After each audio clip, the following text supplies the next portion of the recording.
Minutes at the top of the hour. Here's a look at what's coming up on WCNC Plus at 7 a.m. Protests growing across the country as the FBI investigates yet another shooting involving an immigration officer. What point is there going to be any kind of action against this administration? A look at how chants from uptown echo a growing national demand for justice. The city could be allocating more than $4 million for the new Metropolitan Public Transportation Authority. Coming up, why safety on the light rail is at the center of the decision. Are you ready to keep pounding? The Panthers hope you are. Tomorrow, playoff game, big times here in Uptown. Panthers hoping for a win. Will they? We'll see. Well, it's National Quitters Day. That's right. How to stick to your New Year's resolution at a time when a lot of people quit. Those stories and much more live, local, and breaking news coming up at 7 a.m. on WCNC Plus. All right, let's get that Friday morning going. We're getting so close to the weekend. This is I-77 there, coming in from York County, where traffic is flowing just fine. Not seeing any problems there in South Carolina. Meanwhile, watch for pockets of fog. It's going to be limited visibility at times. And this is the biggest accident for you this morning, a Tondo Ave at Statesville Ave. There's a picture of it. We do have a couple of police officers there on scene, and it happened right in the middle of the intersection. So there are delays in all directions. Chris?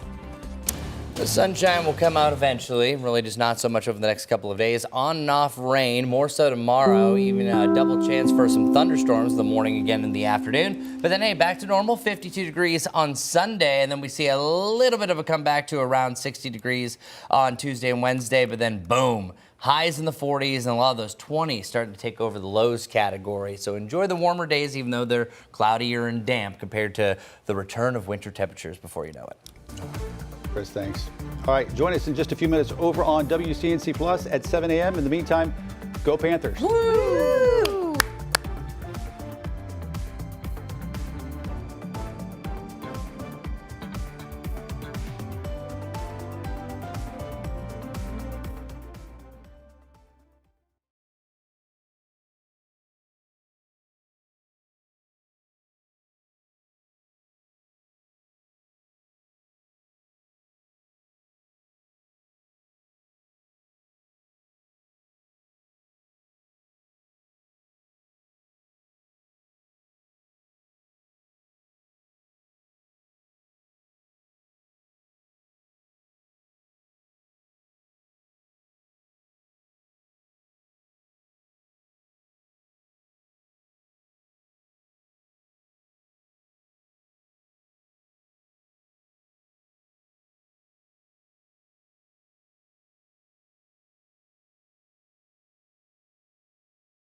Streaming live right now at 7 a.m. right here on WCNC Plus. I'm Ben Thompson. And I'm Megan Bragg in for Lisa Washington. Well, definitely a warm week, but we're going to see that rain starting soon, huh, Chris? Yeah, oftentimes when it's super warm and then you have rain rolling through, usually a sign that those warmer times are about to end, and that's exactly what's about to happen. 46 degrees right around Boone, 57 right now around the Charlotte area. Do remind you, 52 degrees is the average high that we have for this day in climatology, so we're even above that to start off the day. Now, our highs throughout the afternoon reaching a range of the 60s, some of us even getting to around 70 degrees. That's all because we have a strong push out of the southwest. Today, all in all, is going to be a cloudier day. I think we have a damp start, slight chance for a isolated shower during the afternoon, but I think it's more so, I'm calling it after 4 o'clock, that we have a better chance for showers starting to slide into the area, and those will be a little bit more prevalent as we head into the evening. So rain is most likely this evening, tonight, tomorrow morning, and tomorrow afternoon. Then things start to wind down by your Saturday evening. So here's a look over the next 36 hours. Round 1 of rain arrives later on today. Round 2 will be overnight, and that's where we have the first chance of a thunderstorm. And I'm keeping an eye on this line too, because sometimes you can have a tricky line, especially if it arrives right before sunrise, that you can have a little QLCS, and that could be an embedded line. And we had that last time. Nothing confirmed as far as a tornado goes, but we did have a strong thunderstorm. So if we have a severe thunderstorm warning, they might have a tornado tag as well, especially in the western side of our viewing area. But I think more so we're just dealing with some heavier rain and even some isolated wind gusts getting up over 40 miles per hour. And then the last hurrah is going to be during the afternoon as that final frontal push is happening. So we do have this yellow area for our Saturday, just showing that we have a low chance for a severe storm. More so, I think it's mainly in the morning and then becomes a little bit more scattered heading into the afternoon. So not a guarantee that we're going to have a rumble of thunder for the Panthers game, but hey, it's going to be pretty close. And then still windy conditions on and off throughout the day, mainly as that front is drawing a little bit nearer. So here's a close look at our future cast. This is a different model than I was just showing to end WCNC Charlotte over on TV. But here on WCNC Plus, I wanted to show you this one because this one really fills in the gaps a little bit more. This is called the HRRR. You don't need to know much more of that. It updates every hour, but that is showing some embedded thunderstorms to start off the overnight through the morning. And then here is where it paints a different picture for the evening hours, that you can see some of those lingering cells that might be here as late as 8 o'clock, really east of Charlotte.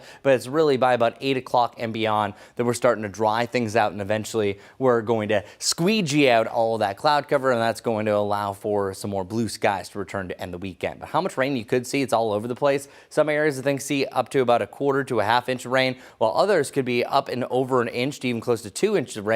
It just depends on when some of those cells are going to push through. Some of this moving from the southwest to the northeast will allow for more of a training of rain. So if you go into the Panthers game, there's an outside chance for a thunderstorm, but on and off rain is likely. No sunshine really looking to be in the picture, and temperatures at least on the warmer side, so it'll be a quote warmer rain for this time of the year. Temperatures in the upper 60s to start off the game, ending in the mid 60s and eventually cooling down through the overnight. So we have a big split weekend. 52 degrees with sunshine. Still not a bad day on Sunday, but when you're rocking multiple days in the 60s and 70s, it's a little bit of a shock and awe of the system. What's really the big change is Monday morning, because we have back-to-back mornings, including this morning, that has a 50-plus degree low temperature to start off the morning. Well, we're talking about 26 on Monday morning, 28 on Tuesday. A little comeback for our highs back to around 60 degrees, and then boom, the 40s return on Thursday, and the extended forecast from days 7, 8, 9, and 10. Well, we're actually looking at more of the 40s to take over with multiple lows below that freezing point. So yeah, even though it's not the prettiest looking days, still enjoy the warmth while we have it, because we really start to return back to what January does through the middle sector, at least for over the next 10 days. Okay, that wraps up this weather report. Let's get right over to Majestic for our first look here on WCNC Plus. Good Friday morning, everyone. Let's get you going out the door. We are getting real close to the weekend. We'll start with some of our live camera looks coming in from South Carolina. Not seeing any problems. This is I-77 right there in York County. Traffic continuing to flow nice and smoothly. Again, no problems in South Carolina. But once we switch it over to my traffic map here, there's a couple of things that I do want to point out. Once we zoom in, you're going to notice that orange there. That's indicating that we do have fog, really dense fog out there in Chester and especially here in Monroe, where you can see in this camera that fog is really taking over for that morning commute. So just be prepared for changing conditions, because at times you won't see any fog and then other times it's going to be hard to see. We're following this active crash here, Little Rock Road at Paw Creek Road. Once we're heading just north of Uptown, it's right here at Tondo Ave at Statesville Ave, where we do have delays coming in all directions. Here's a picture of it. It was sent into my email. Right there, a couple of police officers there on scene. Again, Statesville Ave at Atondo. The crash happened right there in the intersection, so we do have delays coming in all directions. Guys. Majestic, thanks. We continue to follow a breaking news update. 45 in Northwest Charlotte is now back open after a multi-car crash involving a tractor trailer. It happened last night at mile marker 15 near Brookshire Boulevard. Medic tells us that 4 people were treated for injuries in that crash. Right now, the mother of a man shot and killed by an off-duty Pineville police officer is filing a civil rights lawsuit. 46-year-old Dennis Bodden was shot and killed in May of 2024 after police say he shoplifted from a Food Lion on Johnston Road. His mother says Bodden was unarmed and experiencing a mental health crisis when he was shot. We spoke with a former FBI agent who says most law enforcement agencies don't have a team that can assist with a mental health crisis, and that can be the difference between life and death. Having therapists, psychologists on duty and on call who are deployed with law enforcement officers to handle these mental health crises is very helpful. 2 months after the shooting, the Mecklenburg County DA said the shooting was justified because Bodden appeared to reach for his sergeant's gun and the officers feared for their safety. Well, we are now 1 day away from game day right here in the Queen City. For the first time in a decade, the Carolina Panthers will take the field at home for a playoff game at the bank. It's about time. It's about time. Long overdue. That's where we find WCNC Charlotte's Richard Devane. He is live for us outside the stadium with more on tomorrow's big game. Richard. It is an absolutely big game. Good morning to you, Ben. Good morning, Megan. Good Friday morning, everyone. Are you ready to keep pounding this weekend?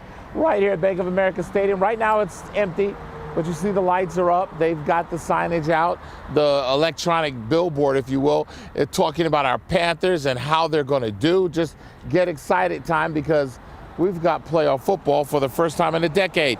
Carolina, they're 8-9 this year. They have the NFC South. They got some help from the Falcons. They're going to take on the 12-5 Rams this Saturday at the Bank of America Stadium. Now, of course, the bookies and odds makers, they've installed Los Angeles as roughly a 10-point favorite. Now, that makes the Panthers a huge underdog for a playoff home team, actually. But we're not going to count the Panthers out today. We say 6 weeks ago, right here in Charlotte, Carolina stunned the Panthers with a 31-28 win. They forced 3 turnovers from Matthew Stafford. And quarterback Bryce Young, who's making his first career playoff start, had one of his best performances of the season, actually, of his NFL career in that game. We're all hoping he can repeat that success. And the Panthers' defense is even healthier this time, with key starters returning. A fired-up home crowd should help give them a shock once again. Talking about giving the Rams a shock. And we spoke to some fans. They say they're ready. Take a listen. You've given us hope for the first time in several years, so just, follow your heart. I can't tell you any kind of, advice on strategy, but I think you've got it figured out. Just be confident, act like you've been there before, and just buckle up and get the guys going. And we'll take one game at a time. What do you say? It's only one game at a time, Bryce. If you're at home watching, take one game at a time. We're bringing it home, baby. You got the city believing now, all right? We doing this. Hey, you got the keys to the team. Yes, please just lead us to the promised land, Bryce. I'm getting the jersey tomorrow. Well, he said he's getting the jersey, so anybody else who's got their jersey, come on down to Bank of America Stadium tomorrow. We're going to have a good time. We're all going to try to root the Panthers on to victory. Keep pounding, guys. We'll send it back to you. Yeah, I still have my Cam Newton jersey from 10 years ago in my desk, I believe, because I wore it because we had a special. Why are you not? Well, it's a Cam Newton jersey. I don't. You can still hold it up. That's right. All right, Richard. Thanks, sir. Appreciate it. Folks, don't forget, 2:30 tomorrow, be there for our hour-long pre-game show here on WCNC Plus. It's outside the Bank of America Stadium. Sports director Nick Carboni is going to be there. Daniel Stein's going to be there. Logan Campbell, Eugene Robinson, Julian Council, and a lot of others. Be there 2:30 right here on WCNC+. Well, if you plan to hit the skies soon, listen up. Starting February 1st, if you go to the airport without a real ID, you'll have to pay a $45 fee to get through TSA. Federal officials say the fee covers the cost of the extra screening, but it's good for 10 days, which means most passengers will only have to pay once during their trip.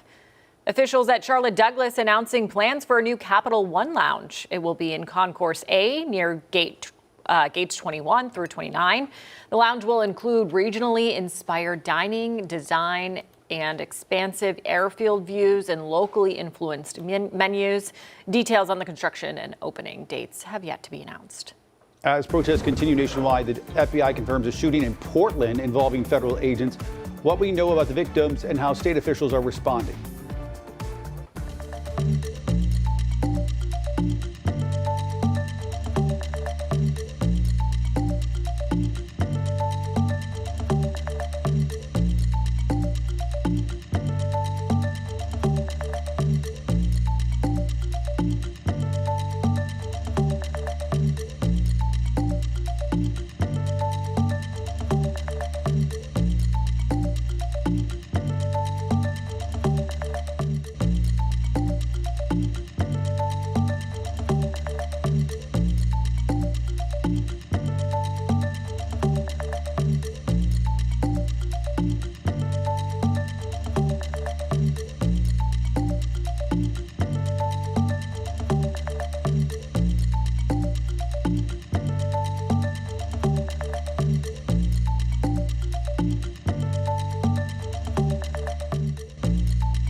.13 right now on WCNC+. Take a look at some of this video.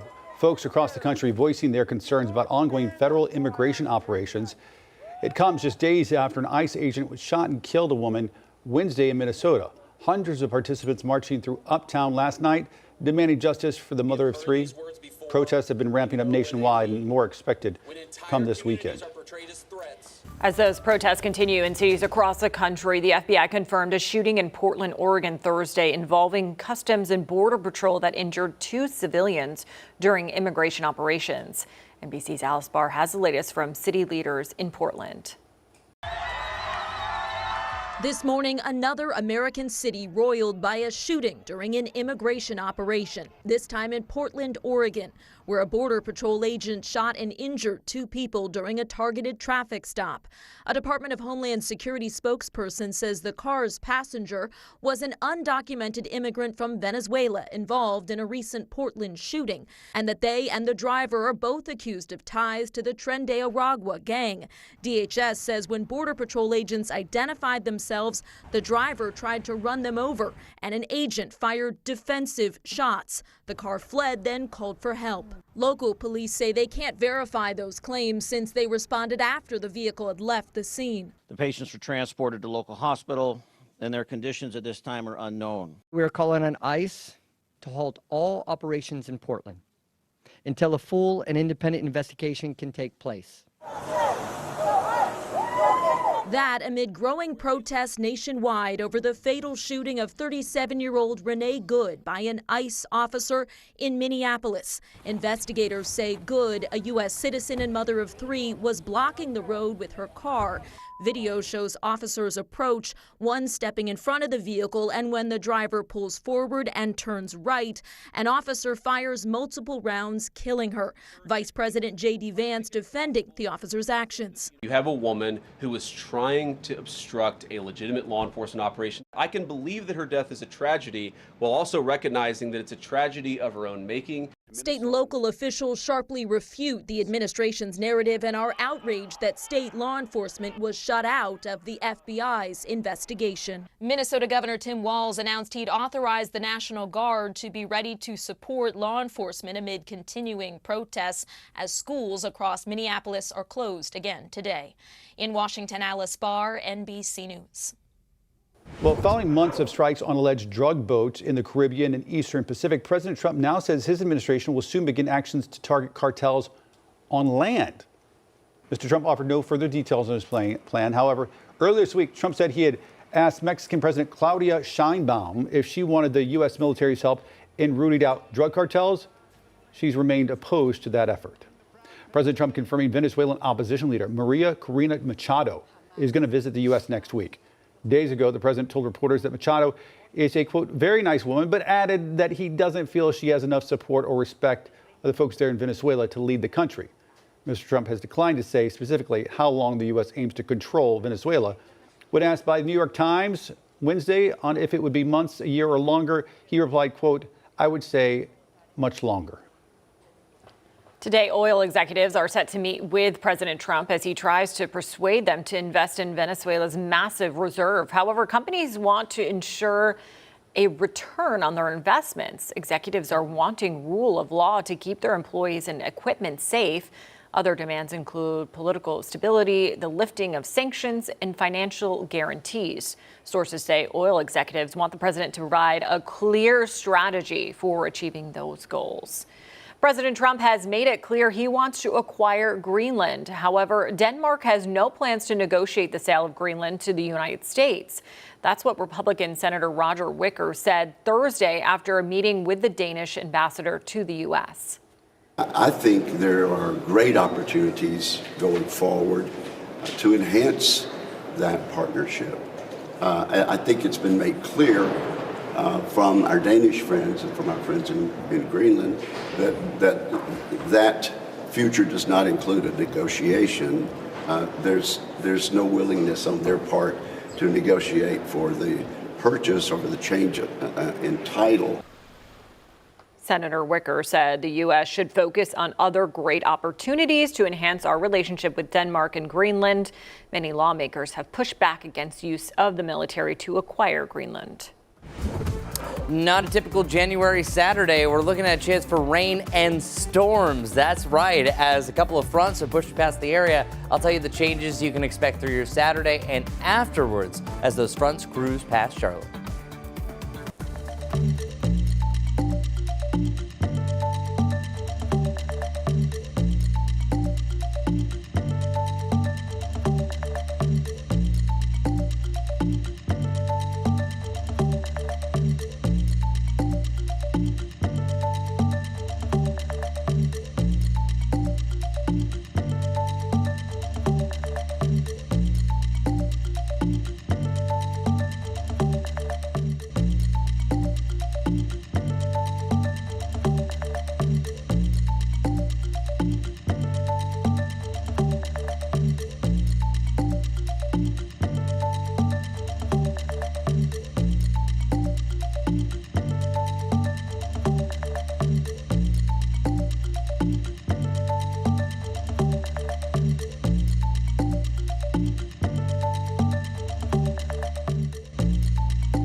Welcome back, everybody. So a few hours ago, fog was no issue, but now it's starting to creep in from the south. We're seeing visibilities down below a mile around Gastonia, 1.25 miles around Shelby.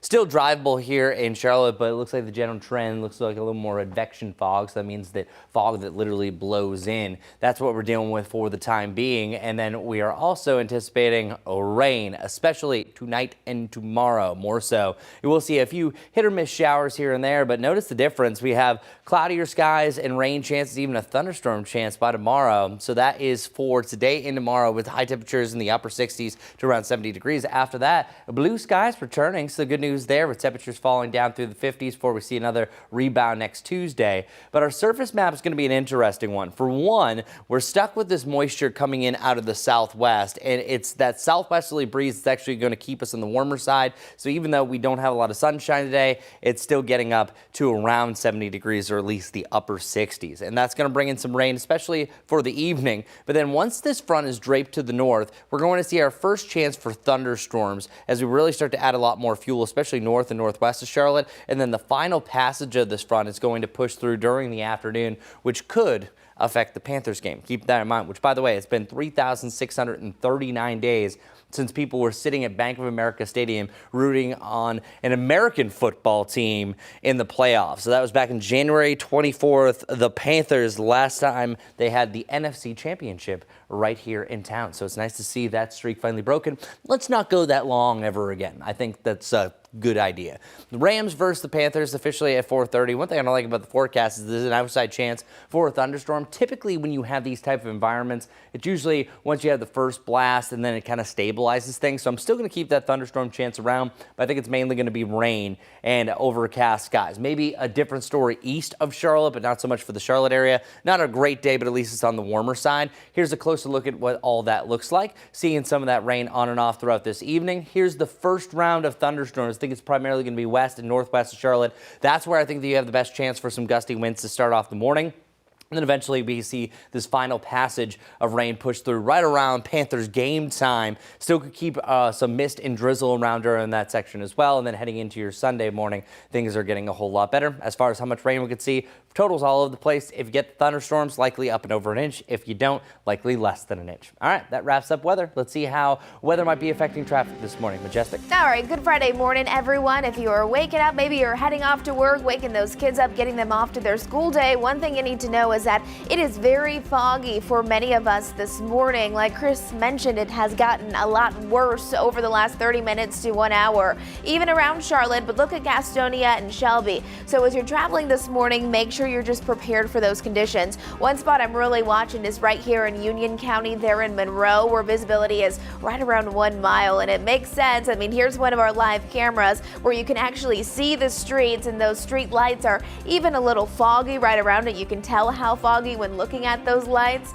Our newest crash right here is just outside of 485 east of Uptown. It's going to be on Old Camden Road. There's a crash there at Cabarrus Road. I am seeing yellow with it, so there will be some minimal delays. Once we zoom on out again, want to point out that I'm not seeing any major concerns on Independence. I-77, we have our typical delays, but no crashes there. This one is still ongoing, the one that I've been mentioning for a while now. Little Rock Road at Paw Creek Road. And then finally, don't forget about this. This is a Tondo Ave at Statesville Ave. It is not cleared. There's been an accident right there in the middle of the intersection, so there will be delays in all directions.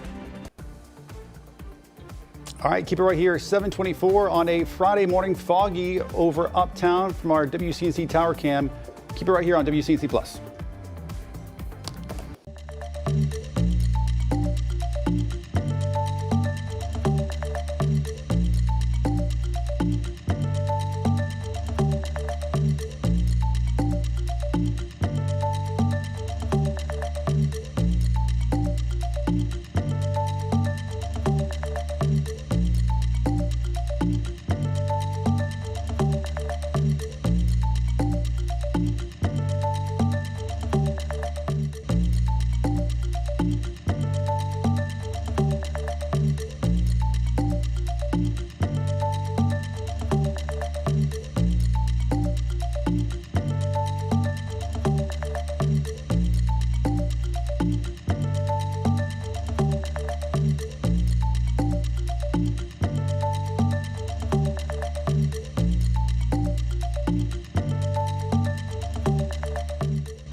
Good morning. And not the prettiest looking day. We have fog rolling in, really starting to increase south of I-85. High temperatures at least will be cranking up to the mid to the upper 60s today. So a warmer day with those winds out of the southwest. And we will see some rain arrive really by the evening hours and through the overnight. Rain is likely to kick off your Saturday and even greet us for your Saturday afternoon. So the Panthers game, outside chance that we have a thunderstorm and on and off showers through the afternoon as well. Here's what it looks like. Seeing that rain roll in after 5 o'clock today. Still could have some mist and drizzle and some light rain showers spotty throughout the day, but most of the rain that we see will be in the morning and then the second coming heading into the afternoon. After that, we have 52 degrees of sunshine on Sunday, a little bit warmer Tuesday, Wednesday, but all in all, much cooler next week compared to what we just had. All right, Majestic, what do we need to know about your morning commute? Good Friday morning, everyone. Not seeing any big accidents out there so far, so that's some good news for you. One thing to keep in mind is that it is foggy for many of us in our morning commute, especially right here in Union County, there in Monroe. It's hard to see at times, so make sure you're just driving safely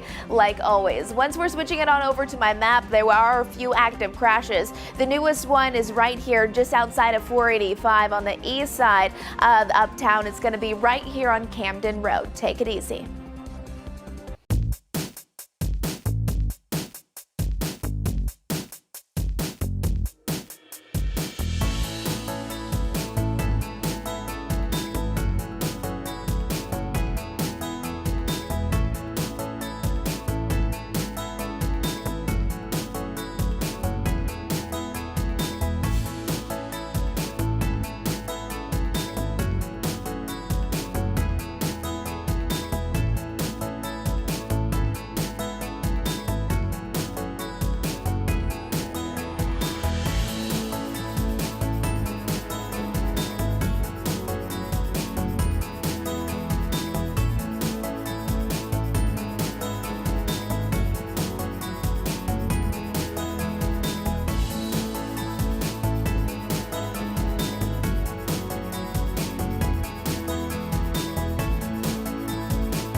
Good morning. Happy Friday. Thanks for joining us live on WCNC Plus at 7:30. I'm Megan Bragg in for Lisa Washington.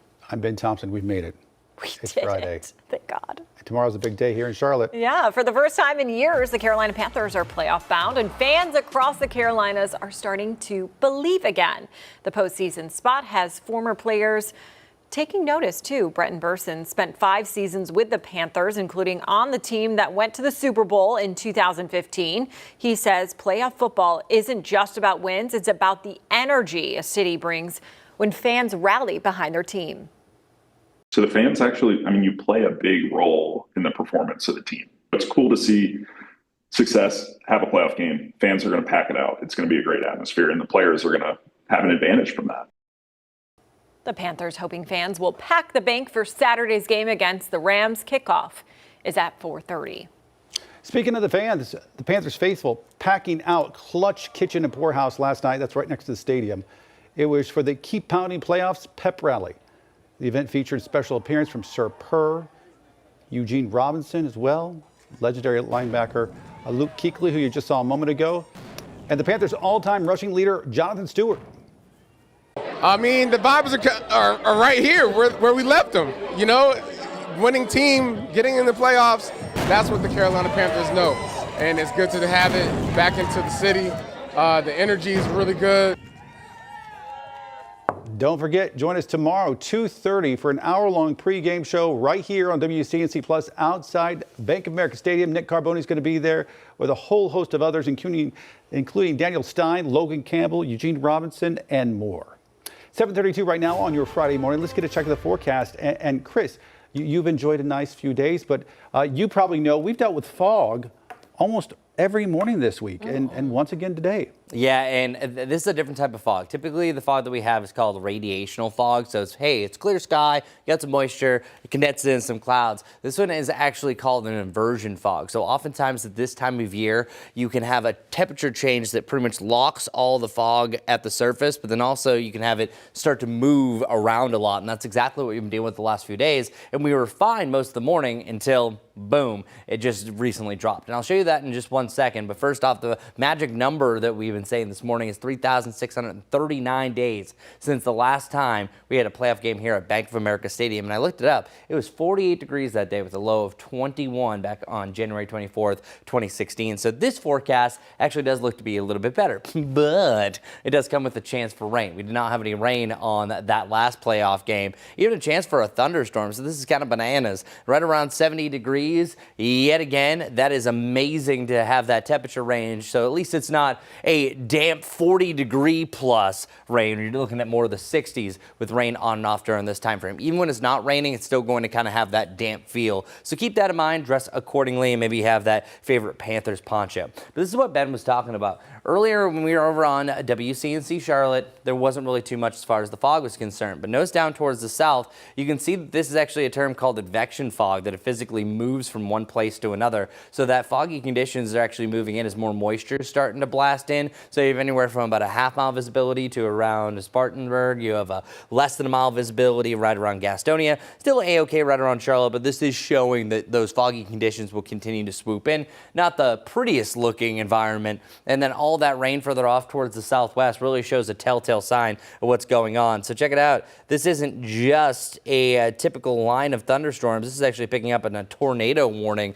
that is down over in Mississippi, which, by the way, I'm talking about a tornado warning states away, not anywhere close to here. But this also does show really testament of what this line is going to do. Now, I think more so the worst of it is going to be south of us, but anything along this line is going to give a chance for development for maybe a spin-up tornado or even just some gusty winds. Notice further off towards just north there, now near Jackson, a second tornado warning has now popped up. So it really just shows the severity of this line, and that's the whole reason why they are under one of these. That is a severe weather threat of a low to a marginal threshold. Luckily for us, we're going to be on that lower end just because of the time of day, because of our temperature profile. Things are just more favorable down there. So I'm going to leave my weather bookmark right here. Coming up, we'll talk about the temperature changes, and I'm going to show you that exact look at what our futurecast is going to do hour by hour, bring the rain today, tomorrow, and eventually ending on your Sunday. But first, Majestic has all the problems for your morning commute. Good morning. Let's get to it. Good morning, everyone. This is I-45 at mile marker 20 out near Harris Boulevard. You can tell it is a little foggy out there. Roads are looking okay, though. They're dry, and cars seem to be driving just all right. This is I-77 there in South Carolina, York County. It's a similar setup there. So as far as any big wrecks, we don't have any, so that's good news there. Still seeing a lot of pockets of dense fog, especially south of Uptown. This is one spot that we've really been socked in with that fog this morning, significantly reducing down visibility. Union County, as you're heading out the door this morning, just slow it on down. My traffic map still showing 4 active crashes. This one is east of 485, so east of Charlotte right here. It's on Old Camden Road. There's a crash there at Cabarrus Road. Still seeing a lot of green with it, so likely no big delays. Those delays are starting to build, though, on I-77 inbound, I-85 inbound, but that's what we're used to this time of the day. This additional wreck still not cleared. I just double-checked it. Little Rock Road. You may encounter that if you typically drive that way. It's on Little Rock Road and Paw Creek Road. I think the car is off to the side, though, so again, not seeing any big impacts. We'll have another check on those roads all coming up for you here soon, guys. All right, thanks, Majestic. Charlotte City Council is weighing more than $4 million towards public transit. It would be the first funding allocated to the new Metropolitan Public Transit Authority. WCNC Charlotte, Destiny Richards now live in Uptown. And Destiny, I want to differentiate for our viewers at home. This is not the sales tax that was just voted in a couple of months ago. This is a separate pot of money. Is that right? That's right. This money would be coming from the Mecklenburg County's existing sales tax revenue, and that is separate from the transit tax that was approved last fall and goes into effect this summer. And city leaders say this is just about getting the new transit authority up and running during a time when there's intense scrutiny on public transit safety. Now, Charlotte City Council is considering $4.3 million for the brand new MPTA, and this is the first funding the agency would receive. The MPTA is responsible for deciding how transit dollars are spent across Mecklenburg County, but the most immediate priority is safety on the light rail, including whether to establish a transit police force. Right now, transit safety is still handled by CMPD and private security. Charlotte City Councilman Malcolm Graham acknowledges the challenges of building such a force while transitioning that authority from the city to the MPTA. It's still our system until it isn't, right? And so heavy concentration of CMPD officers working overtime, heavy concentration of private security working alongside them. I think that needs to continue until the MPTA have a thoughtful conversation about how they move forward. Charlotte City Council is expected to vote on this funding on Monday, and this all comes ahead of a state House oversight hearing happening on January 29th, where local leaders will be questioned about transit safety in Charlotte. Live this morning in Uptown, I'm Destiny Richards, WCNC Charlotte. All right, thanks so much, Destiny. A proposed development in Huntersville is heading to a public hearing, and it's sparking a familiar debate tonight in the fast-growing town. Many right now are asking, is the infrastructure keeping up with growth? WCNC Charlotte's Walker Lawson breaks down the concern and what comes next. Well, many here in Huntersville say the area can't handle much more growth, but the main question with this project is its exact location. Plans have now been submitted to the town of Huntersville for an 11-acre mixed-use development along Old Statesville Road. The proposal would bring 259 residential units and about 6,000 square feet of commercial space, all along a stretch of road that's just 2 lanes. It doesn't seem as though, as a city, we build the infrastructure in order to hold the capacity for a larger amount of people. The zoning maps show the development would go up beside a newly built apartment complex and right where Huntersville staple Dearness Gardens sits. Businesses across the street like Rustic and Main say with the proposal, there are pros. There's, more eyes on our business because there'll be people coming in and out of the apartments and that kind of stuff. And so more people moving into Huntersville in this area. And cons. And it gets congested. I mean, if you're not out of here by 4 o'clock, on most days you're going to be, waiting in a line, and that's only going to get worse. A public hearing for this proposal will take place on February 3rd. Reporting in Huntersville, Walker Lawson, WCNC Charlotte. By the way, in just a few hours, you can use the new 45 interchange at Weddington Road in Matthews. Part of the I-45 Express Lane project. Barricades are going to be removed at 10 this morning. Now, work crews will still be on site, so make sure to give them some space and give yourself some extra time. The full express lanes in South Charlotte are expected to open by the end of the month. The Trump administration's new food pyramid continues to get opinions, both positive and negative. We get a deep dive into the changes next.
Time now, 7:42.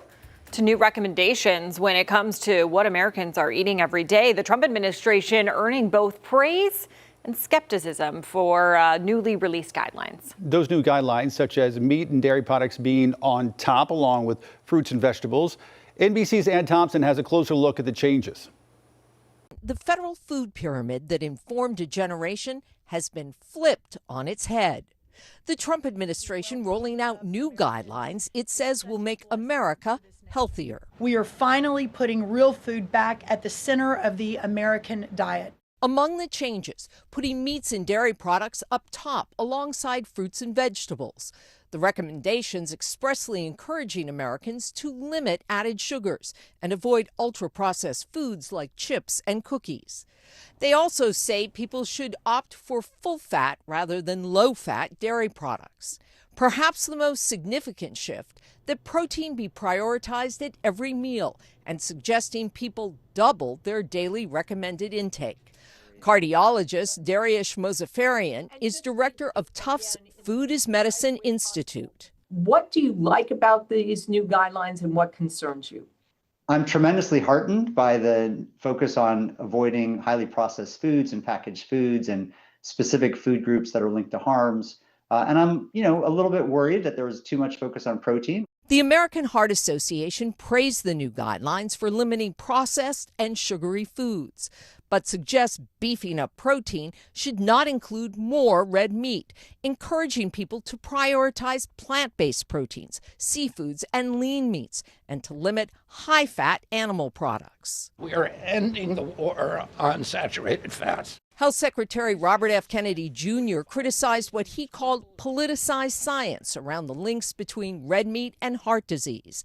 And when asked about whether processed products should be regulated, telling me this. Our approach is not to tell people what they can and cannot eat. It's to give them good information and let them make their own choices. A new University of Oxford review of research says many patients taking popular weight loss drugs like Ozempic and Wegovy will return to their starting weight within 2 years of ending the treatment. The data shows people tend to regain weight quickly after stopping these medications, even faster than those who lost weight through regular diet and exercise alone. Researchers point out this is a reminder that obesity is a long-term condition that needs long-term management. These GLP-1 medications have become very common, with more than 15 million Americans using them for weight loss. The House has voted to revive the expired Obamacare funds for 3 years, passing by a vote of 230 to 196. 17 Republicans joined all Democrats to resurrect the Affordable Care Act premium tax credits for about 22 million Americans. Republicans previously rejected bills in 2025 to extend the funds past the December 31st deadline. Insurance premiums were expected to double for enrollees this year unless funding was restored. The bill now goes to the Senate, where Republican leaders have pronounced it dead on arrival. Today in history, a famous device was unveiled, forever changing the tech world. We'll talk about it next.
Welcome back, everybody. Meteorologist Chris Mulkey here. Thank you so much for joining us here on WCNC Plus. So, been off for a few days. Big thanks to Majestic for filling in for me. And in the near term, we were just looking at a dreary couple of days. This is not a great looking forecast, being honest with you. And we even have a chance for some thunderstorms to start off the day, where starting off in the morning especially, we're going to have a chance for some damaging wind gusts. So that's going to be a little bit closer to the instability as far as like the vortex that we're seeing for most of the energy. It's going to be further west. So that means the Western Carolinas, I think, are going to have a better chance for even an isolated tornado to spin up associated with this. And in the Charlotte area, more so gusty winds. But I still want everyone to be weather alert for the morning and the afternoon with on and off thunderstorms continuing throughout the day. Now, here's what's going on in the near term. Our first round of rain arrives a little bit later on today. But whenever you have an environment like we have right now, where it's foggy, a little misty, you're going to still keep an isolated rain chance around for the entirety of the day. Now, talking about widespread rain, where it could rain for hours, that's mainly north of I-85, starting as early as 4 o'clock and as late as 8 o'clock. And then we'll see the big push as far as any showers or thunderstorms go by the early morning hours. It's at this point, if we get any sort of squiggle, I know, technical term, within this band of rain, that could form what's called a QLCS. And that's the most common way for us to get a spin-up tornado here. And it's also along that line that you can likely see some gusty winds as well. So the worst case scenario is tomorrow we have some severe thunderstorm warnings with the tornado tag. I think, again, it's primarily going to be further off towards the west, a little bit close to Asheville, perchance pushing into our western viewing area, something that we're still watching. But then watch what happens with this line. It starts to lift to the north and it starts to weaken. So that means the further southeast you go, Charlotte, not as much activity going along. Now, once you get to the afternoon, we're seeing the final passage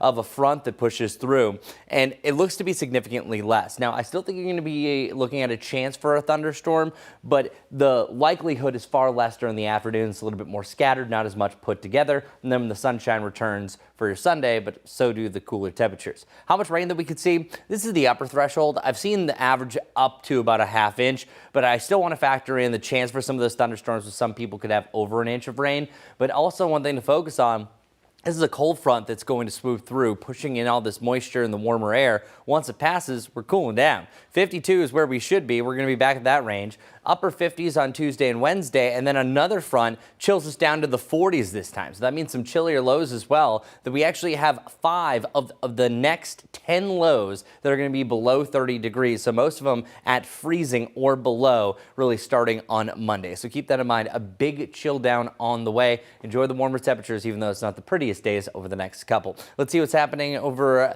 the next few minutes for our morning commute with Majestic Storm. Good morning to you. Good morning, everyone. We're heading close into our weekend. Thankfully, we haven't had any big concerns for that morning commute. But again, just watch for that fog that's building. It's kind of all across the area from Gastonia to Charlotte, especially south of us. Those pockets shaded in orange indicating where your morning commute may be impacted by foggy conditions, especially there in Monroe. Less than 2 miles of visibility. You can see live camera look not looking the best. Once we head west of Uptown, this is our newest crash right here. You see all of that red? Those will be the inbound lanes on I-85, where we now have a crash right here, right before exit 22. That's Main Street. So keep this one in mind. Right now, there are some delays building. You can still move. It's just going to be slow moving. It's not actually blocked off or anything like that.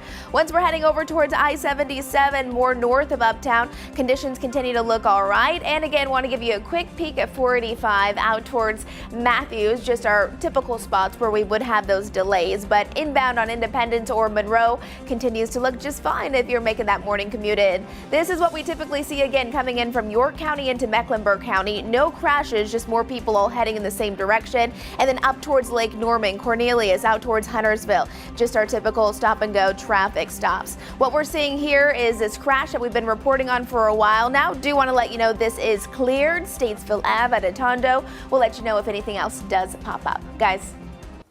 All right. Thank you so much, Majestic. On this day in 2007, I gotta change that now. Apple co-founder Steve Jobs took the stage at Macworld and unveiled a device that would change everyday life. The very first iPhone. Wow, he called it revolutionary and magical. And judging by the lines outside the Apple stores 6 months later, people agreed. Yeah. Time magazine even named it Invention of the Year after more than 1 million phones sold in just a few months. The launch of the App Store soon followed, turning the phone into a pocket-sized hub for everything from games to travel, you name it. And that first iPhone reveal set off a tech revolution that's still shaping the way we live today.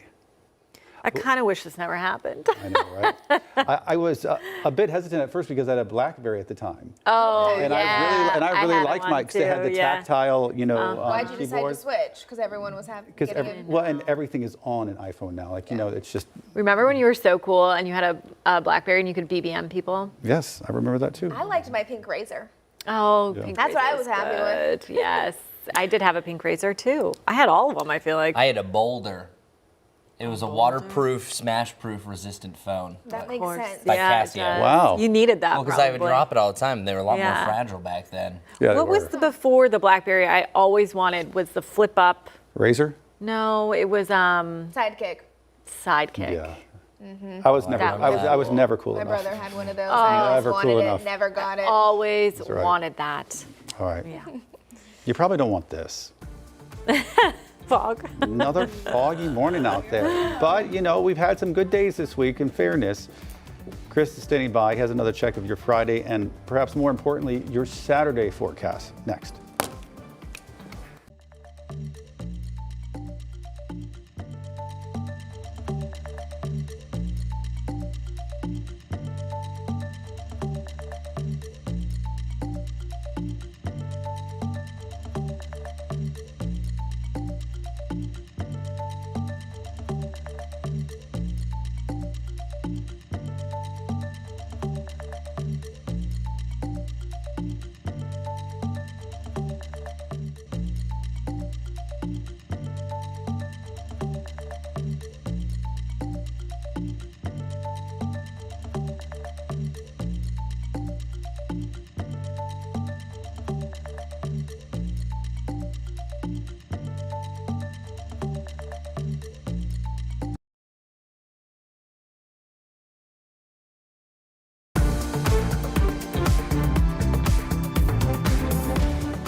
Well, good morning, everybody. Check it out. Over the coming days, we are going to be in the upper 60s to around 70 degrees, but more rain anticipated, especially later on this evening, tonight, and tomorrow. So that is going to impact the Panthers game. Then after that, clearer skies, but cooler temperatures back down into the 50s. So zooming forward, high temperature around 68 for today. By tomorrow, on and off rain, even a chance for a thunderstorm in the morning and again in the afternoon. Here's what that looks like. First round of rain, I think, closes out the afternoon and begins the evening. So have the umbrellas ready really by the late afternoon. And then on and off showers will be possible throughout this time period. Chance for thunderstorms to kick off the day. And then the final passes of rain through the afternoon. Keep that in mind. We're talking about rain totals up to about an inch or above, just depending. And as far as our high temperatures go, cooler after that front passes, 52 degrees on Sunday. All right, Majestic, take it away. Good Friday morning, everyone. Live camera. This one's coming in from I-85 near Graham, where traffic is flowing just fine. You're seeing that fog out to the distance, even right here in areas like Monroe. Foggy for that morning commute, so make sure you're driving with caution. Just that one active crash right now. It's going to slow you down a few minutes. If you take I-85 northbound, the specific accident is right there at exit 22. That's Main Street.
Streaming live right now at 8 a.m. right here on WCNC Plus. I'm Ben Thompson. And I'm Megan Bragg in for Lisa Washington. Of course, we had such a beautiful week, but we are still seeing some fog out there like we have seen. It's true. And some rain is heading our way. And I came back just in time to report the bad news to everyone because we are looking at a big change in the forecast. It's about to get cooler. No sunshine really over the next couple of days. And oh yeah, our visibility has gotten worse. Check this out. This is at 641. And notice how much we have changed the situation now down to a quarter-mile visibility right around Lincolnton, round a mile or less really up and down the I-85 corridor from Shelby over through Gastonia and Charlotte, and then 3-mile visibility over Lancaster, but it's much worse down in Charlotte, even seeing some visibilities down to 0, a goose egg. So we're seeing a good transport of some of that fog that's slowly creeping in as we're blasting in more moisture. It's just feeding more of a foggy environment. So today, even though we're not going to see widespread rain, it's still going to be pretty damp with periods of mist and drizzle throughout the day. So really just kind of keep that in mind. Not a pretty day, but it's going to be pretty warm. That's going to be nice. Nice little start here. 57 degrees right around Charlotte, 48 degrees around Hickory. Now, this is actually the best shot that we have of all of our cameras because we're looking at a little bit of a break in the clouds up in the high country. So I think some of this cloud cover is going to thin out, but the main focus across the United States is right in here that we have active tornado warnings associated with this as the system is moving from Louisiana over into Mississippi. It really just shows the power of it. Now, the good news is I think most of that energy should be a little bit further south, but anyone within this yellow for your Saturday still going to have a chance for a low end wind damage risk, so gusts up to 60 miles per hour, and even an isolated tornado. That's not completely ridiculous to think of, but we have multiple tornado warnings. So far, I've seen 3 over the last hour moving into Mississippi. That's creating some widespread rain. So here's what's going to go down in the short term. We're going to see pulses of rain associated with this system as this front is to the north. We'll see our first chance for thunderstorms by tomorrow, and then eventually we see the final passage of this low. This low could also try to twist things up, especially east of Charlotte, and then things will start to thin out as we work our way through the Panthers game. But we're talking about wet conditions, gusty winds, so that means that the Panthers game might be skewed as far as wind gusts go for the kicking game, for the passing game. So let's go Rico and let's go Chuba. So we'll see how things pan out, but still not a pretty day today. We'll start to lighten that fog as we work our way through the morning into the afternoon. 68 degrees though because of that strong push out of the southwest. Whenever you have that southwesterly wind, a lot of times we call it almost the blowtorch wind as it cranks up the temperature so much. Now, rain is likely tonight and into your Saturday, as I mentioned, though. But for the Panthers game, right around the start time, about 4:30, there's an outside chance that we could have a thunderstorm. Other than that, I think it's mainly just cloudy with on and off rain showers and temperatures in the upper 60s falling to the mid 60s by the end of it. So this is still very mild. The last time the Panthers were in town for a playoff game was January 24, 2016.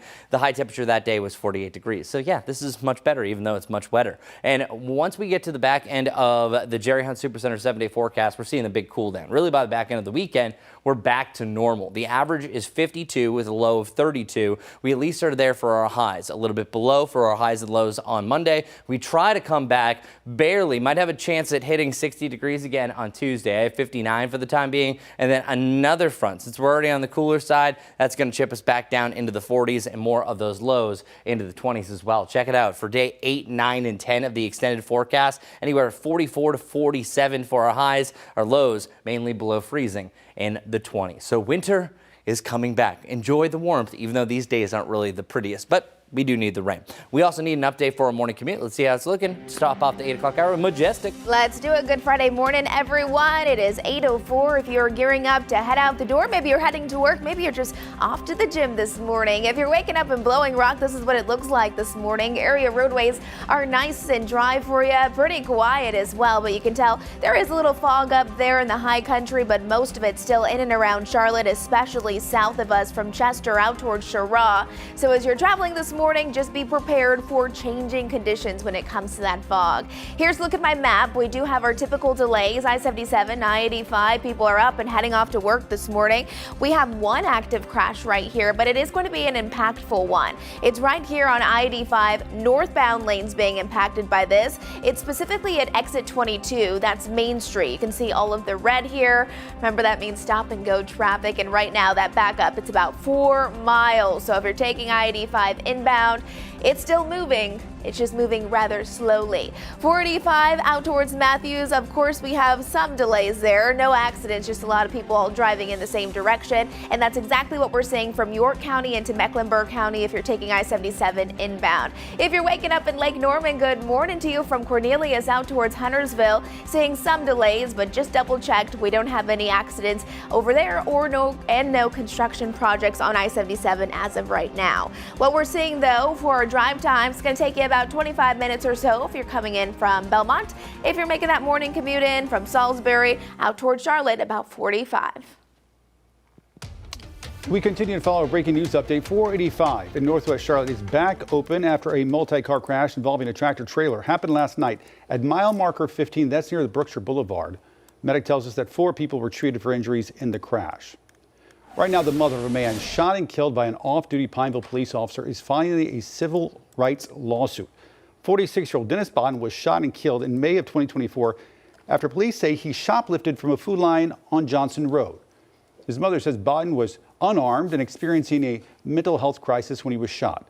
We spoke with the former FBI agent who says most law enforcement agencies don't have a team that can assist with a mental health crisis, and that can be the difference between life and death. Having therapists, psychologists on duty and on call who are deployed with law enforcement officers to handle these mental health crises is very helpful. 2 months after the shooting, the Mecklenburg County DA said the shooting was justified because Biden appeared to be reaching for the sergeant's gun and officers feared for their safety. We are now just 1 day away from game day here in the Queen City. For the first time in a decade, the Panthers will take on the Rams. I'm like, who am I blanking? I'm thinking about Buffalo, too, because they're taking on the understand. Anyways. Let's lock the juggle. There's a lot of thoughts. But playoffs are right here at the bank, which is amazing.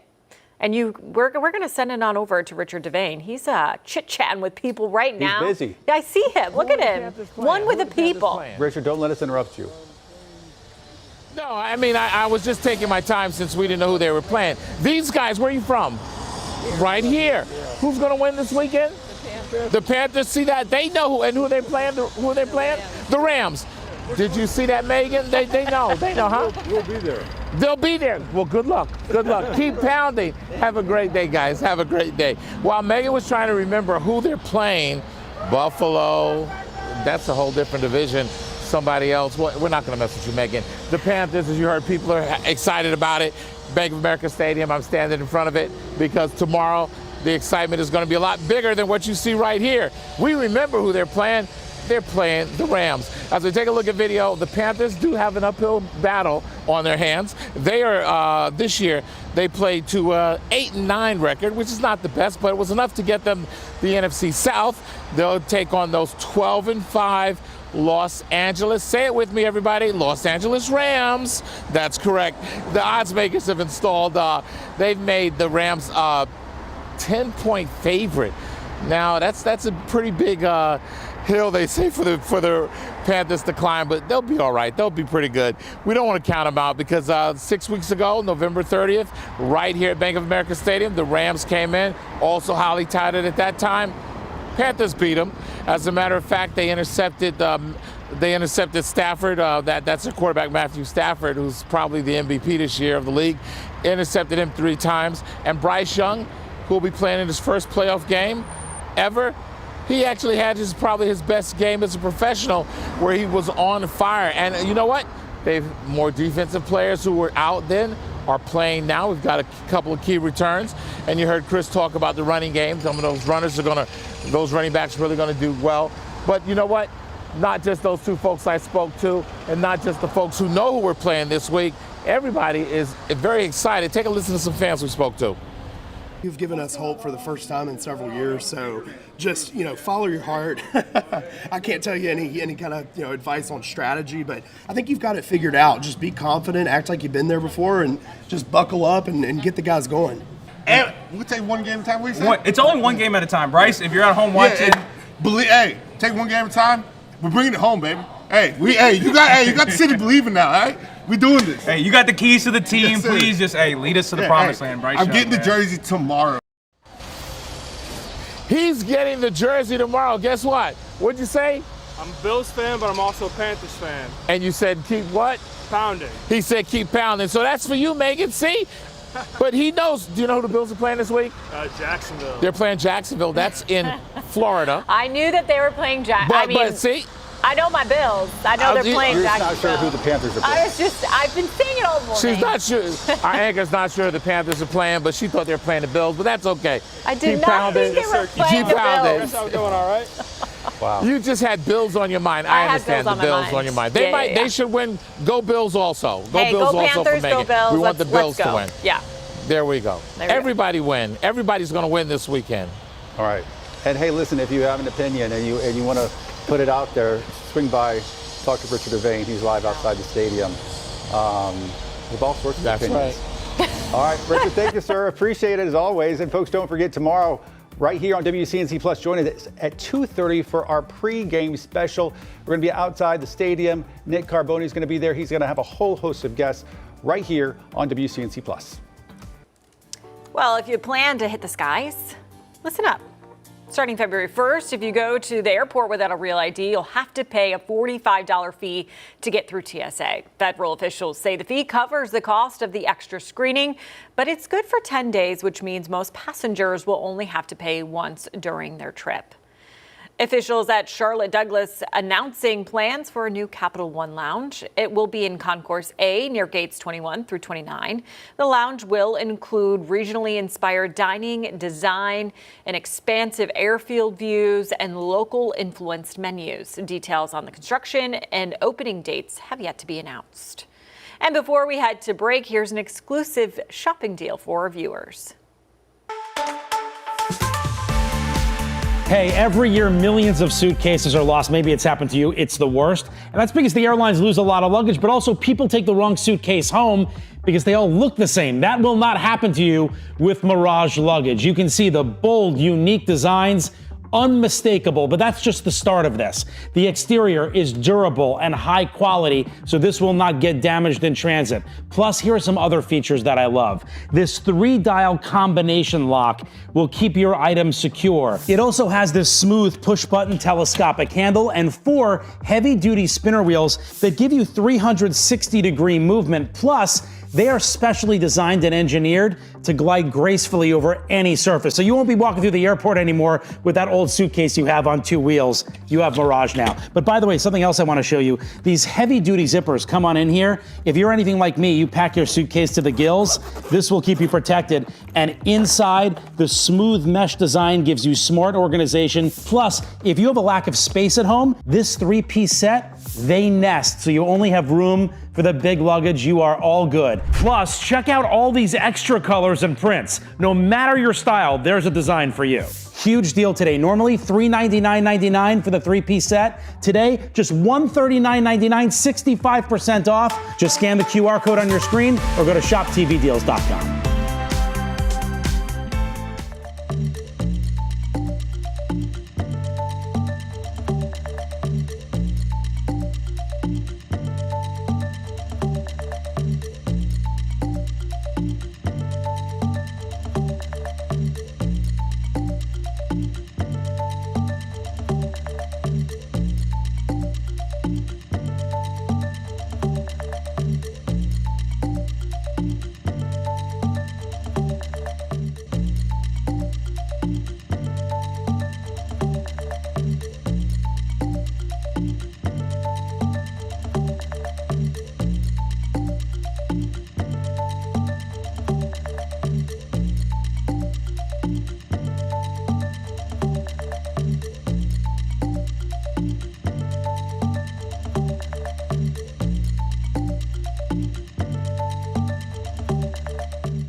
Time now 8:15. Take a look at this video from Minneapolis, Minnesota, where hundreds of people continue to protest just a few blocks away from where an ICE agent shot and killed a woman Wednesday. Many were chanting or yelling, calling on federal agents to leave the city. Protests have been ramping up nationwide, with more expected this weekend. And just a day after the ICE shooting that killed a woman in Minneapolis, 2 more people were shot and wounded by a federal agent in Oregon. Reed Binion shares how state officials are reacting. We are all shaken and outraged. Portland is not a training ground for militarized agents. Oregon's governor and Portland's mayor reacting after 2 people were shot by federal agents in Portland Thursday. A male and a female with apparent gunshot wounds. The patients were transported to local hospital, and their conditions at this time are unknown. According to a senior law enforcement official, agents from a special operations unit for Customs and Border Protection tried to stop a vehicle with a suspected Tren de Aragua gang member. During the stop, the vehicle began to drive away, striking an agent, the official said. Shots were fired, hitting the vehicle. It looks like Kohler saying that he was shot twice by ICE and his wife was shot as well. No agents were injured. The Department of Homeland Security said in a statement that an agent, quote, fired a defensive shot after the driver allegedly tried to run the agents over. Portland's mayor had this to say about the administration's description of what happened. We know what the federal government says happened here. There was a time when we could take them at their word. That time is long past. We are calling on ICE to halt all operations in Portland until a full and independent investigation can take place. I'm Reed Binion reporting. Everyone's favorite bowl game will be coming with new additions this year. Stay tuned to hear how the Puppy Bowl is going to be a bit different.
Welcome back, everyone. Thanks as always for joining us on WCNC Plus. So here's what's going on. The skyline has disappeared because of those low-hanging clouds and some of that dense fog in place to place. We were fine. Now fog has really started to increase moving in from the south. So a little different setup, but then yet again, it's another cloudy and foggy morning. It's going to be a cloudy day today, though. That's a big difference. Not expecting a lot of sunshine today. High temperatures mainly leveling out in the mid to the upper 60s today as we get a strong push out of the southwest. And as far as our rain chances go, yes, throughout the day we have a chance for at least a light rain shower. I think it's more so going to come by the end of the afternoon heading into the evening. I'm really calling after 4 o'clock. Meanwhile, for your weekend forecast, boy, is this split. 70 on Saturday, 52 on Sunday. Now, visually, Sunday's the better day because you have sunshine, temperatures of 52 degrees. Yes, that is cooler and near the average, but 70 degrees also comes with clouds, rain, and a chance for thunderstorms. That's right. All right, so let's roll through our future cast. This also shows some of our conditions that will be happening at the time. This right here around 7 o'clock has rained mainly north of Charlotte, but I'm still going to keep those scattered rain chances around for the entirety of this coming evening. Now, after midnight, that's where we're seeing our first signs of maybe an embedded thunderstorm, but I think light to moderate rain will be the norm. And it's really north and northwest of Charlotte that we're seeing a majority of this activity, certainly widespread for the mountains.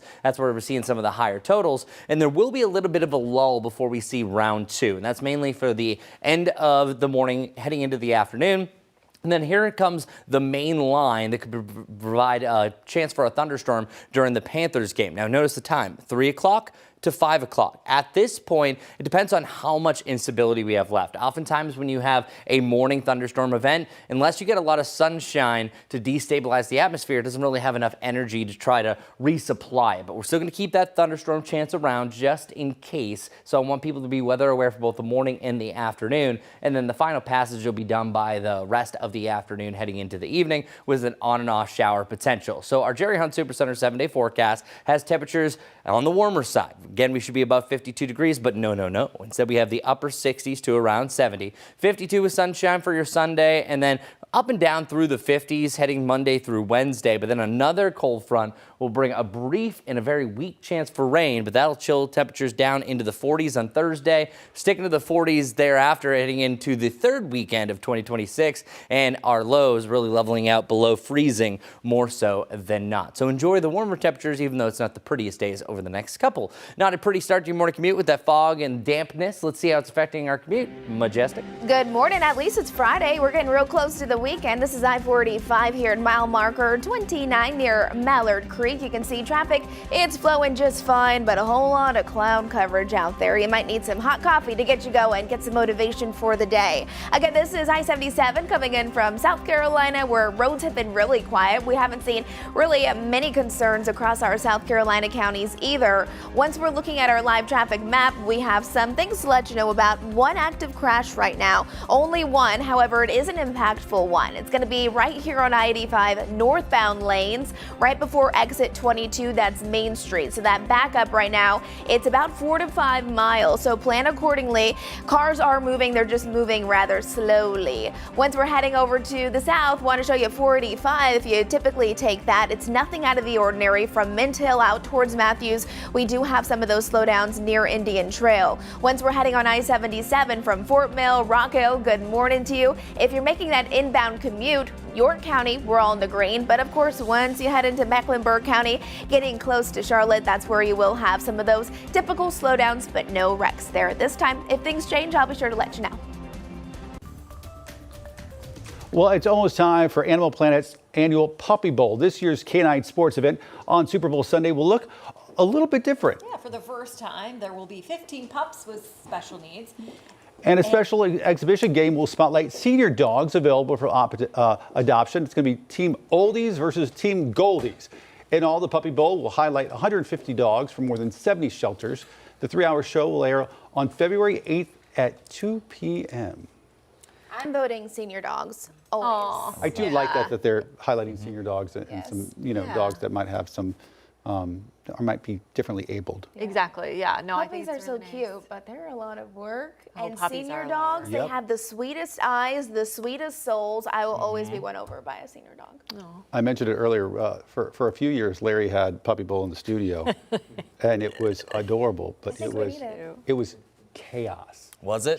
Trying to wrangle the puppies while still doing a newscast was nearly, because they bark and they'd be running around. To watch. I feel like and puppies also do other things, and you're like. Yeah. We need to bring that back, honestly. All right. I would love Larry's that. right over there. Larry, just over there. Let's do it. Yeah. Rough. Right. And that's how it was. Yeah, I bet. Yeah, but we were saying, I bet your commentary was fantastic. It was always fun. Always fun? Same. Yeah. Mayhem. Yeah. Mayhem. And we got him expect adopted. nothing less. We got him adopted too. Yeah. That's good. That's All right, folks, keep it right here on WCNC Plus. We're back after this.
Good to see you, everybody. We are looking at an interesting forecast because not a lot of sunshine in the near term. Maybe we can get a break in these clouds in between, but all in all, it's going to be a foggy morning up until about noon. We have an overcast middle of the day, and then the rain chances start to move back in. Good news is mid to the upper 60s, at least we're a little bit milder. Here's what it looks like. Rain starting to roll in a little bit later on this evening, but still just an overcast day that kind of looks like it's going to rain for most of it, but most of the rain that we're going to have is overnight tonight. So starting off tomorrow morning, we could have our first rumble of thunder, could be heavy at times. The heaviest rain really looks to be north of the Charlotte area, and then we'll have the last coming of rain right around Panthers game time. That's right. So we'll see how this all pans out. Rain totals all over the place. If you get a thunderstorm, up and over an inch is a good possibility. So our 7-day forecast brought to you by the Jerry Hunt Super Center shows a big cool down, 52 by Sunday, and then overall cooler compared to where we have been. Let's get over to Majestic for your morning commute. Good Friday morning, everyone. Let's get to it. If you're heading out the door anytime soon, good news is we don't have any big wrecks on I-77. You can see this is I-485 also looking just fine. That's out towards Mallard Creek. South Carolina cameras have been fantastic all morning long with no big delays.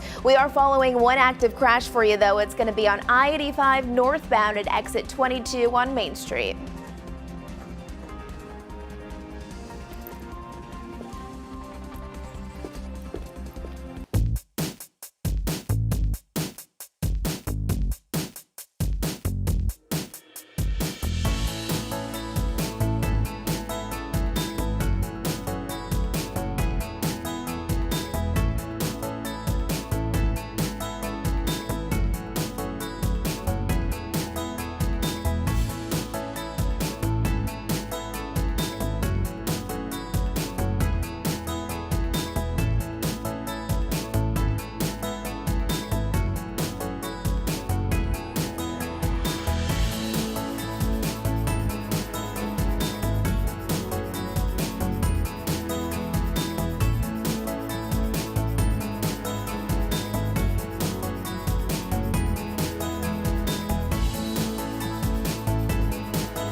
Thanks for joining us live on WCNC Plus at 8:30. I'm Megan Bragg for Lisa Washington. And I'm Ben Thompson.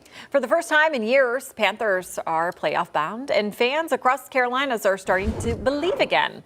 The postseason spot has former players taking notice, too. Bretton Burson spent 5 seasons with the Panthers, including on the team that went to the Super Bowl in 2015. He says playoff football isn't just about wins. It's about the energy a city brings when fans rally behind their team. So the fans actually, you play a big role in the performance of the team. It's cool to see success, have a playoff game. Fans are going to pack it out. It's going to be a great atmosphere, and the players are going to have an advantage from that. The Panthers hoping fans will pack the bank for Saturday's game against the Rams. Kickoff is at 4:30. Speaking of the fans, they packed into Clutch Kitchen last night right next to the stadium for the Keep Pounding Playoffs pep rally. The event featured special appearances by Sir Purr, Luke Kuechly, you see right there. Charlotte Today's Eugene Robinson and Panthers all-time rushing leader Jonathan Stewart. The vibes are right here where we left them. Winning team, getting in the playoffs, that's what the Carolina Panthers know. And it's good to have it back into the city. The energy is really good. Don't forget, join us tomorrow, 2:30 for our pregame show right here on WCNC Plus. Sports Director Nick Carboni is going to be outside the stadium, joined by a whole list of guests to talk about all things Panthers. 8:31 right now, turning back to your forecast right now, and all eyes on the forecast for that game. And here it is. It has been a while. January 24th, 2016 was the last time we were rooting on the Panthers at the bank. Well, letting you know, it will technically be warmer than where it was over 10 years ago. They had a high of 48 degrees that day. We're instead going to have a high right around 70. So that means right around game time, 4:30, of course, it's on a Saturday, as they're spreading those games out between Saturday, Sunday, and Monday. This will be the first one. Well, temperatures are going to be the upper 60s to the mid 60s. That's not too bad, but it'll also be cloudy with on and off rain. Not picture perfect by any stretch of the imagination. Panthers are getting used to playing in the rain, and hopefully this is going to be a repeat of what happened the last time that they played the Rams, so fingers crossed. Check it out, though. Our Mr. Sparky Carolina camera network, not great. It's okay in Kannapolis, but the further south that you go, we've been really seeing some big dips in the visibility. Monroe, really tough to see outside of a mile. Same thing around Lake Norman, where check out where our visibilities have been and where they are now. So it was right around 3 to 4 o'clock. Fog wasn't even an issue, but you notice that it's creeping in from the south. This is actually a fancy term called advection fog. So that just really means when fog moves in, as opposed to it starts to form whenever it's a clear sky at night and then all of a sudden moisture starts to form a cloud. Instead, this is blasting in and being fed by some moisture. So that's why visibility is now down to a quarter mile right around Shelby, around Hickory, half mile right around Gastonia, and then anywhere from a mile to 2 miles from Charlotte down to the southeast. But we also have a 0 right around Sharub. I think the worst of the fog is really going to be now until about noon. So not a great start to the day. Then we'll hit a little bit of a break in the action, and then we're waiting for the main event that is all associated with all this rain further off towards the west. That not too long ago, I was actually seeing some tornado warnings associated with that. And that is something that for the Western Carolinas, we are keeping an eye on for an outside chance. Here is the setup, though. We see rain arrive later on this evening. Now, most of this rain, I think, is going to be close to the I-40 corridor compared to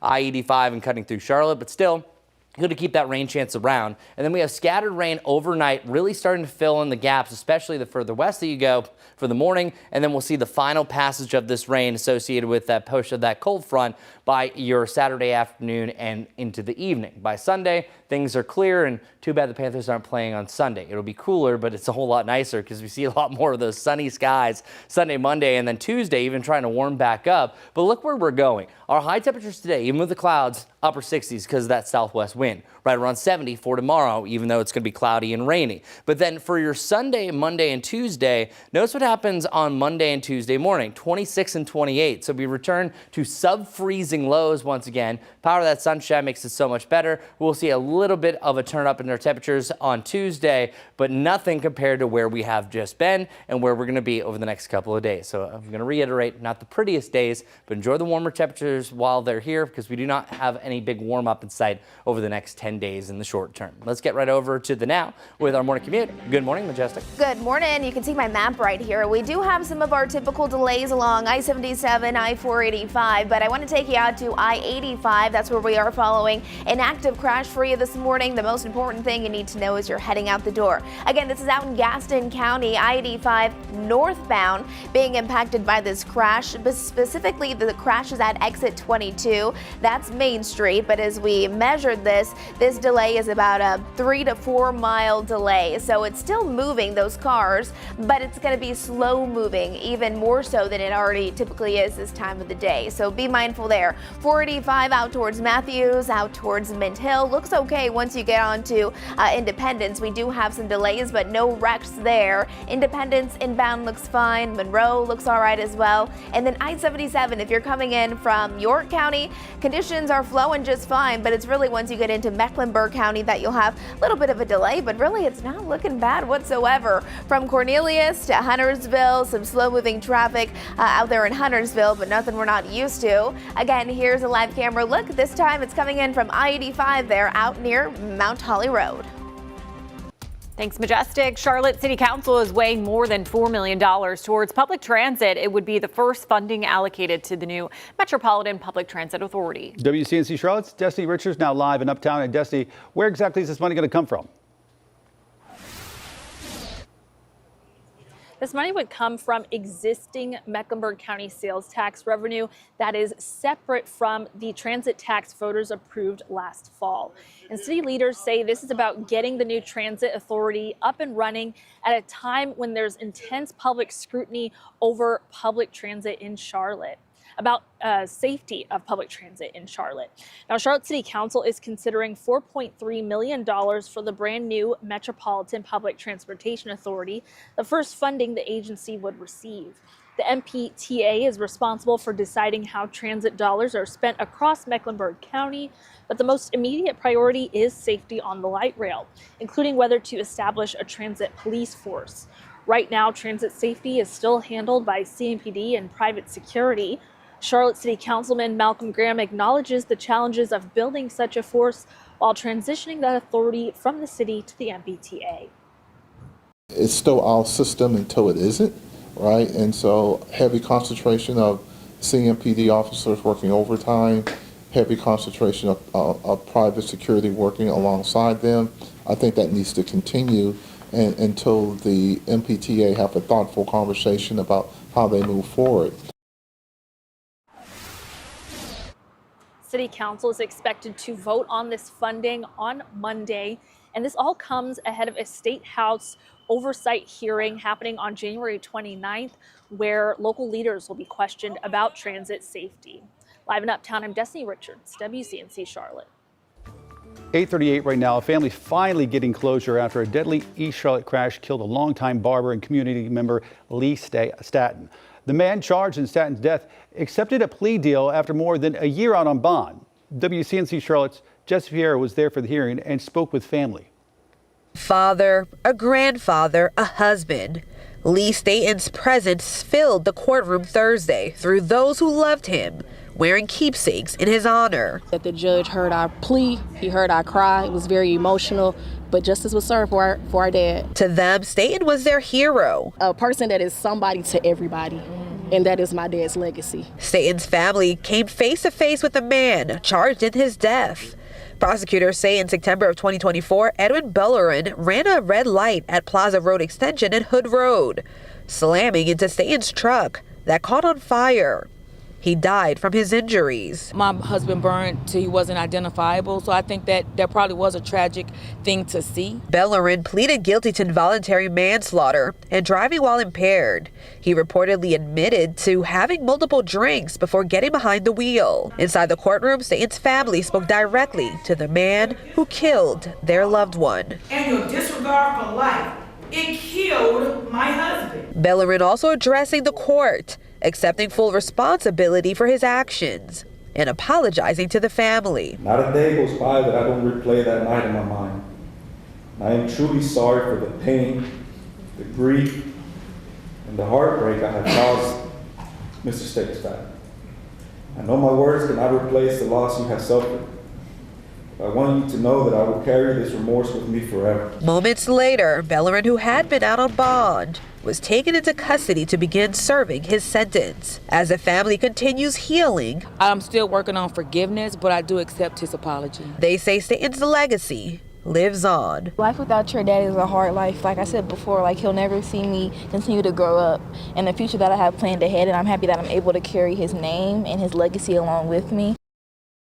Jesse Pierre reporting for us there. The judge sentenced Bellerin to at least 16 months in prison.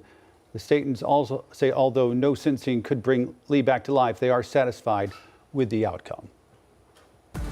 A historic hotel is revived, and the revival comes with opportunities for everyone. Our Anna King tells us more next.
A historic downtown building in Rock Hill is getting a new life. The former Andrew Jackson Hotel is being transformed into the Lantern Hotel. The managing partner says when the hotel opens, they plan to hire people with different abilities, creating opportunity while preserving a landmark. WCNC Charlotte's Anna King takes us inside. Yeah, the former Andrew Jackson Hotel is a space that's been closed for years, but soon it will be the bones of a new hotel, one aimed at inclusion. So this is the lobby of the previously Andrew Jackson Hotel. This is where the vision begins. This is walking in off of Main Street. You kind of got a two-floor visual here, so this is where we'll be turning this into the actual lobby of the future hotel restaurant with the bar over here to my right. The soon-to-be Lantern Hotel is currently under construction, but is on track to be finished by the end of the year. The ceiling of this place is just beautiful, and trying to preserve all that is just fun. There will be 56 guest rooms, a private speakeasy, an event space, and private dining. But they say restoring a historic building comes with challenges. From updating plumbing to preserving the building's original character, every detail matters. Back then, hotel rooms had one bathroom per floor, or two bathrooms per floor, shower. So it's a challenge trying to keep the historic part of this building and getting plumbing everywhere that we got to get to make it the quality that we want. And while the building is being reimagined, the mission is already clear. When the hotel opens, owners say people with disabilities will have roles inside the hotel and restaurant. It always feels good to help those that are in need and just opening doors that some people may not be willing to open. The goal, they say, is to change the way employers think about ability. Somebody that's looking to hire an employee may not look at that specific person as a potential. However, they can do just about anything that we can do. So when it's complete, the hotel will stand as a place that honors its history and embraces inclusion. In Rock Hill, Anna King, WCNC Charlotte. Well, according to a new jobs report from the Federal Reserve Bank of New York, Americans are feeling more pessimistic about finding work. The likelihood of landing a job fell to a record low 43.1% for December. Additionally, the December survey showed respondents' expectations of losing their job rose to the highest mean of probability since April. Outside of a few sectors, most industries are experiencing what some economists call a hiring recession. The Trump administration is being sued by 5 Democratic-led states. A coalition comprised of California, Colorado, Illinois, Minnesota, and New York is asking a court to halt the White House from freezing social assistance and child care funds. Officials at the 5 states say this move is unconstitutional and violates law and regulations linked to federal aid programs. So the lawsuit is being led by New York Attorney General Lilita James, who says the administration has not given any, quote, legitimate justification for stopping the funds. We're less than 3 weeks from tax season officially beginning, if you can believe it. The IRS announced the season will start January 26th, and there are changes that could impact your refund, including breaks on tips, overtime, car loan interest, and extra help for seniors. You have until April 15th to file. All right, Megan, check this out. Look at this batch of storms. We already had a history of some tornado warnings earlier this morning. That's headed right towards our area, and there's a lot happening for your Saturday. I'm going to have all the ins and outs that you need to know about this branch of rain when it comes in, when it's out of here. The severe threats, stay with us here on WCNC+.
Welcome back, everyone. Thanks for joining us. So what's going on? It is a dreary looking day. I do think by the afternoon we get almost a brighter overcast. That's the optimism I'm trying to seek out here. And most of the rain that we're going to see is really overnight tonight heading into tomorrow. And then tomorrow it's all over the place. So just really expect clouds and on and off rain over the next 2 days. But right now we're just dealing with some fog. We have some really low visibilities. Majestic will have more on that, how it's affecting your morning commute here in just a moment. But 62 degrees around Hickory, 66 for a high right around Salisbury, thanks to the strong winds out of the southwest. Tomorrow, we're waking up to around 60, getting up to 70 before we see these temperatures take a downturn. And then by your Sunday, it's the prettier of the days, not the warmest though, because 52 degrees is where we should be. 70 degrees is not, but we're not complaining. So most of the rain and storm potential that we have tomorrow is in the morning, but we actually do have a chance to be weather aware for your Saturday because we'll have a chance for some thunderstorms, some windy conditions, and some lightning. And then grab the rain gear because those windy conditions as well are going to be blowing the rain horizontally at times, because outside of even a chance for a stronger thunderstorm, you're still going to have wind gusts getting up to about 20 miles per hour, even as much as 30 miles per hour, so keep that in mind. So that means for your Panthers game, yes, temperature-wise, great. Rain chances, we'll see. You're going to have a branch of rain that pushes through that could even provide some rumbles of thunder, so keep that in mind. I just want everyone to have the rain gear active. I always like to bring a small little towel in my pocket for these type of situations so you can dry your seat, but hey, you might get wet enough that it might not even matter at that point. But at least we have a warmer rain to go along with this. Hopefully, this rain will be in our favor. As far as our futurecast goes, one thing that has changed since I've been showing you this is the 5 o'clock rain that I've been showing has been mainly further off towards the north. That's a little bit close to the frontal boundary. So I'm not discounting that you're not going to have rain. One thing for the afternoon, I do think we have a brighter sky that starts to develop. By the evening, you're still going to have some on and off showers, certainly some thicker clouds, but then by your Saturday morning, here comes the passing showers and storms, especially more so further off towards the north. And then by the afternoon, here comes the passage of the actual front. That could provide another chance for a rumble of thunder. Again, better chances in the morning, and eventually that pushes out by the evening. And by the end of the Panthers game, we should have a much brighter situation. Another look at our futurecast. This one's still green that, yeah, you could have a chance for rain heading into the evening. This one also keeps a little bit more widespread rain heading into your Saturday, but regardless, this could be the worst case scenario. You see a line of storms like this. So I still want everyone to keep in mind to be weather aware for the first half of the day and then still scattered rain for the back half. So again, Saturday morning is the time to be most weather aware over the next 48 hours. Our 7-day forecast brought to you by the Jerry Hunt Super Center. Noticing a big difference. We are right around 50 degrees Sunday and Monday. Little bit of a comeback on Tuesday and Wednesday, but other than that, the 40s and 20s taking over for our highs and lows by the back end of that 10-day forecast. All right, one more look at traffic here on WCNC Plus. Good morning. Good morning. Let's do it. Want to say good morning to everyone waking up, joining us there in the mountains. It is foggy now, up and blowing rock. This morning it wasn't really, but now it's really reducing down visibility. So make sure if you're traveling, you're prepared for this. Low visibility right along I-40 as well, from Hickory to Statesville, even Lincolnton. And this is even in and around Charlotte, south of Charlotte from Sherrall, Lancaster out towards Chester. One new thing that you need to know is that we're following a stalled vehicle that's going to be south of Uptown. But this is some good news right here.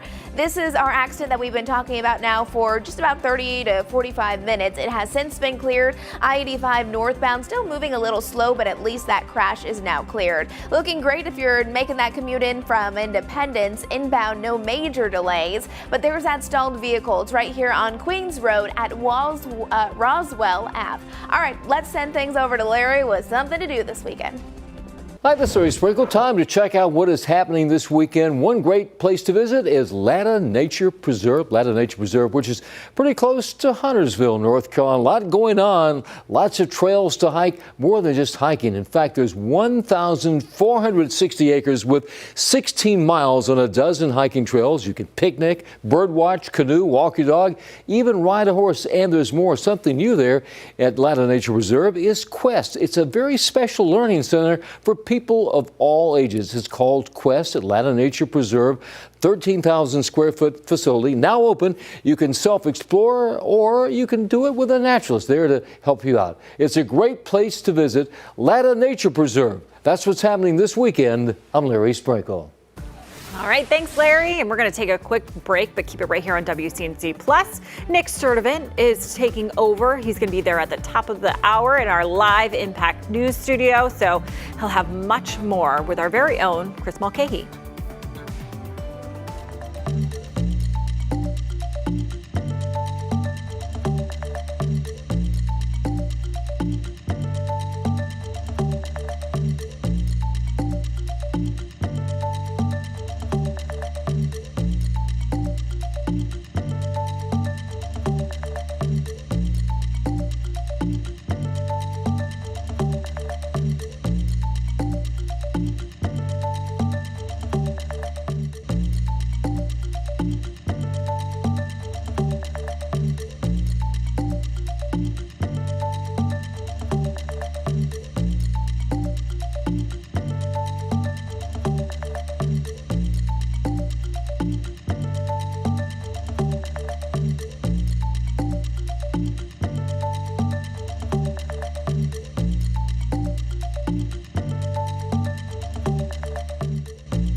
Cloudy and foggy, two ways to start off the day, and then by the afternoon, should get a little bit brighter. Temperatures in the mid to the upper 60s at that point, with rain chances increasing as we work our way into the evening. So tonight, lows only dropping down to about 60 degrees to start off tomorrow morning. 70 degrees tomorrow with rain likely, and then by Sunday, a lot cooler. So here's how it all goes down. We're anticipating on and off showers through this evening, but more so tomorrow morning. Some steady rain rolls in, even a chance for a thunderstorm. Will not be surprised if we also have a chance for maybe even a severe thunderstorm at one point in our area by tomorrow. So we are looking at some rain to push through, even a line of showers and storms possible to conclude the morning time, and then after that, we are starting to clear things out. So still some rain for the Panthers game, but I think we start to dry out by the back end, but still staying cloudy. Sunshine for Sunday, temperatures back to normal, a little bit of come up to the upper 50s, but then after that, another front kicking us down to the 40s Thursday and beyond. All right, Majestic, what's going on this morning? Good morning, everyone. It's been a rather quiet start to the day, but it's definitely foggy. You'll notice some fog out there on those area roadways up in the mountains and even in and around Charlotte. This is I-485 there near Mount Holly Road. Road's nice and dry. Low visibility for some. We're only following one stalled vehicle this morning. This is not a crash, but something to keep in mind for that morning commute. It's right there on Queens Road at Roswell Ave. Otherwise, our drive times are looking pretty good for your Friday morning. Coming in from Matthews, just over 20 minutes and around 35 if you're coming in from Gastonia.